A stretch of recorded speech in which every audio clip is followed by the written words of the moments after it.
আসসালামু আলাইকুম। চলো আপনাদের একটি ভিডিও নিয়ে আজকে ভিডিও শিখবো ন্যারেশনের person change, how to change person in ন্যারেশনের পার্সন চেঞ্জটা খুবই গুরুত্বপূর্ণ। তো আজকে ভিডিও আমরা এই পার্সন চেঞ্জটা শিখবো। খেয়াল করে দেখো পার্সন কীভাবে চেঞ্জ করতে হবে। দেখো এখানে বলা আছে কি রিপোর্টের স্পিচের ফার্স্ট পার্সন সর্বদা রিপোর্টিংয়ের সাবজেক্ট অনুযায়ী, সেকেন্ড পার্সন অবজেক্ট অনুযায়ী করতে হবে, কিন্তু থার্ড পার্সনে কোনো চেঞ্জ হবে না।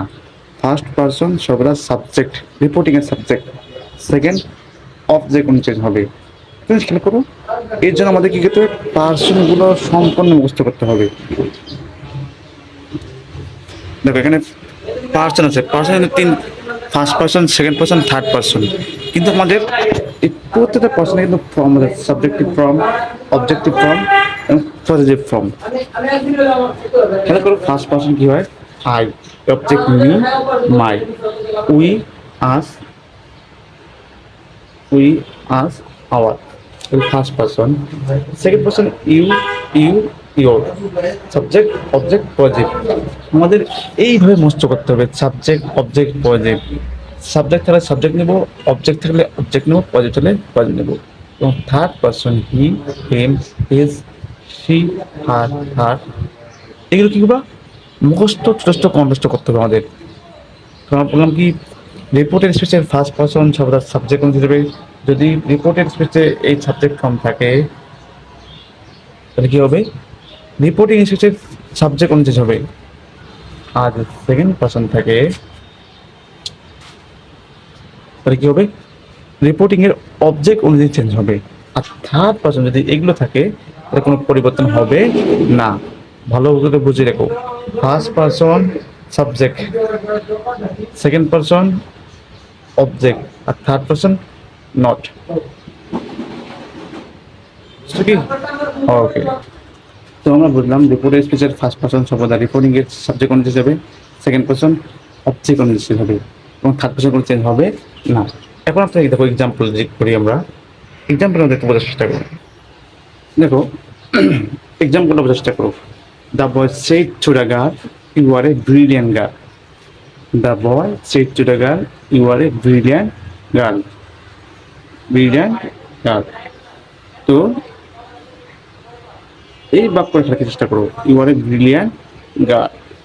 আমাদের রিপোর্টের স্পেস কোনটা, খেয়ালকে দেখো আমরা বলছি কি রিপোর্টের স্পেসের যেদিকে থেকে সেকেন্ড পার্সন থাকে, you are a brilliant girl, এটা রিপোর্টের স্পেস। আর বলছিলাম আমরা প্রথম ভিতরে বলছিলাম যে ইনভার্স কম ভিতরে অংশটাকে এগুলো রিপোর্টের স্পেস। রিপোর্টের স্পেসের ফার্স্ট পার্সন সর্বদা রিপোর্টিংয়ের সাবজেক্ট, সেকেন্ড পার্সন অবজেক্ট অনুযায়ী। এটা কিন্তু রিপোর্টিং স্পেস, এটা রিপোর্টেড। খেয়াল করে লিখছে ইউ আছে, ইউ কি সেকেন্ড পার্সন, চিহ্ন কি হবে ভাইয়া, অবজেক্ট অনুযায়ী। অবজেক্ট কি, দ্য গার্ল, দ্য গার্ল। এখন খেয়াল করো সেকেন্ড পার্সন অবজেক্ট অনুযায়ী চেঞ্জ হবে, গার্ল নেম মানে হিম, হার, হিজ, হার। এখন দেখো আমাদের বলতে পারি ইউটা কি সাবজেক্ট ফর্ম না অবজেক্ট ফর্ম। আমরা করছিলাম এখানে দেখো second person you subject, you object, your project. এখন আমাদের আইডেন্টিটি করতে হবে এই ইউটা কোন ফর্মে আছে, সাবজেক্ট ফর্মে আছে, অবজেক্ট ফর্মে না কোন ফর্মে।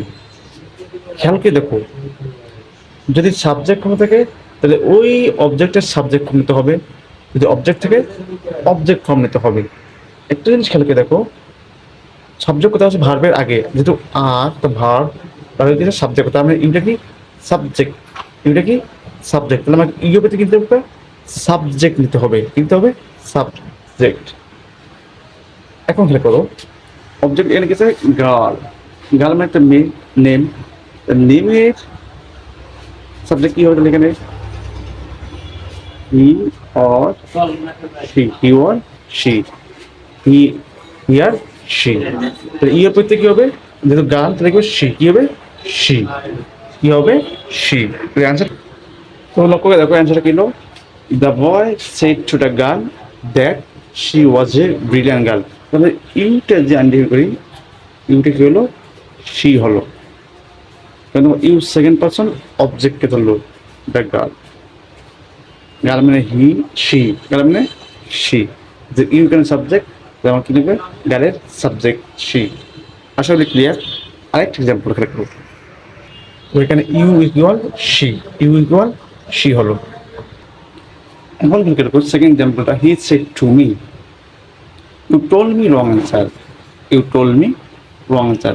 এই সেন্টেন্সে দেখো রিপোর্টের স্পিচটা কোনটা হলো, রিপোর্টের স্পিচ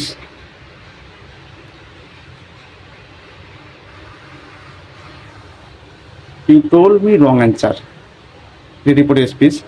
এখানে দেখো কিছু ইউটা কোন পারসন, সাবজেক্ট কিন্তু second person. Second person always কি হবে, রিপোর্টিং এর অবজেক্ট অনুযায়ী কি হবে, object, object me, object me. এবং ইউটা কিন্তু সাবজেক্ট, ইউটা কি সাবজেক্ট। এখন দেখো ইউ কিন্তু সাবজেক্ট আর মি অবজেক্ট। আমি কি বলছিলাম, রিপোর্ট স্পিচে, তো দেখো আমি বলছিলাম রিপোর্ট স্পিচের যে পার্সন থাকবে, যেই ফর্মটা সাবজেক্ট তাহলে সাবজেক্ট নেব, পরিবর্তিত পার্সনটা কি দেবো, সাবজেক্ট নেব। মানে ইউ কি ছিল, সাবজেক্ট ছিল, আর রিপোর্টিং এর অবজেক্ট কি ছিল, মি ছিল। আমরা জানি রিপোর্ট স্পিচের সেকেন্ড পার্সন রিপোর্টিং এর অবজেক্ট অনুযায়ী চেঞ্জ হয়, তাহলে ইউটা কি হবে, মি অনুযায়ী চেঞ্জ হবে। এখন মূল বিষয় হলো কি, ইউটা কি আমার সাবজেক্ট, তাহলে মির সাবজেক্ট কি, আই, মির সাবজেক্ট কি হবে, আই। ক্লিয়ার। আবার বলতেছি, রিপোর্টের স্পিচের যে পার্সন থাকবে সেই পার্সনটা কি হবে, ফার্স্ট পার্সন হলে রিপোর্টিং এর সাবজেক্ট, সেকেন্ড হলে রিপোর্টিং এর অবজেক্ট। আর মূল কথা হলো রিপোর্টের স্পিচের পার্সনটা কোন ফর্মে আছে, সাবজেক্ট ফর্মে, অবজেক্ট ফর্মে না পজিটিভ। রিপোর্টের স্পিচের পার্সনের ফর্ম অনুযায়ী কি হবে, চেঞ্জ। এখানে ইউ সেকেন্ড পার্সন, রিপোর্টিং এর মি অবজেক্ট চেঞ্জ হবে। এখন কথা হলো ইউটা কি সাবজেক্ট, তাহলে মি সাবজেক্ট কি, আই। ক্লিয়ার। রিপোর্টের স্পিচের যে ফর্ম, পরিবর্তিত পার্সনের সেই ফর্ম, একই ফর্ম হতে হবে, সাবজেক্ট হলে সাবজেক্ট। আশা করি তোমরা বুঝতে পেরেছো। তাহলে এখানে কি হবে, ইউ ইকুয়াল কি হবে, আই হবে। তাহলে হি সেড টু মি, আই, এটা কি হবে, I, that I told, had told. এখন আবার দেখো এর কিছু একটা মি, মি কোন person, first person. First person কি হয়ে যায় সবসময়, অলওয়েজ রিপোর্টিং এর সাবজেক্ট অনুযায়ী চেঞ্জ হয়, কি হয়ে যায়, সাবজেক্ট অনুযায়ী চেঞ্জ হয়। এখন একটা জিনিস খেয়াল করো, এখানে মিটা কি ফর্ম আছে বলতো ভাইয়া, মি কি অবজেক্ট, মি কি, এখানে দেখো মি কিন্তু অবজেক্ট। আমরা বলছিলাম রিপোর্টের স্পিচের পার্সনের ফর্ম অনুযায়ী কি হবে, চেঞ্জ। অবজেক্ট ছাড়া কি মনে লাগবে, অবজেক্টটাই লাগবে। এখন দেখো তাহলে মি সাবজেক্ট হি, হি না, হ্যাঁ, তাহলে মি ইকুয়াল, তাহলে হির অবজেক্ট কি বলতো ভাইয়া, হিম, মির অবজেক্ট কি, হিম। দেখো মি ফার্স্ট পার্সন বুঝলাম, সাবজেক্ট সাবজেক্ট অনুযায়ী যাবে, হি চেঞ্জ। এখন কথা হলো মিটা কোন ফর্মে আছে, অবজেক্ট ফর্মে, তাহলে হির অবজেক্ট কি, হিম। আসলে ক্লিয়ার। তো আমাদের আজকে ভিডিওটা এই পর্যন্ত। যদি ভিডিওটি ভালো লাগে অবশ্যই ফলো, লাইক এবং সাবস্ক্রাইব করে রাখবে, এবং নতুন ভিডিও পেতে অবশ্যই চ্যানেলে সাবস্ক্রাইব করে রাখো। এবং পরবর্তী ভিডিওতে আমরা শিখবো কখন, এই যে কোন কার প্রতি কী হবে, নেশনের ডিটেলস পড়বো ইনশাল্লাহ। তো খোদা হাফেজ, ভালো থাকবে।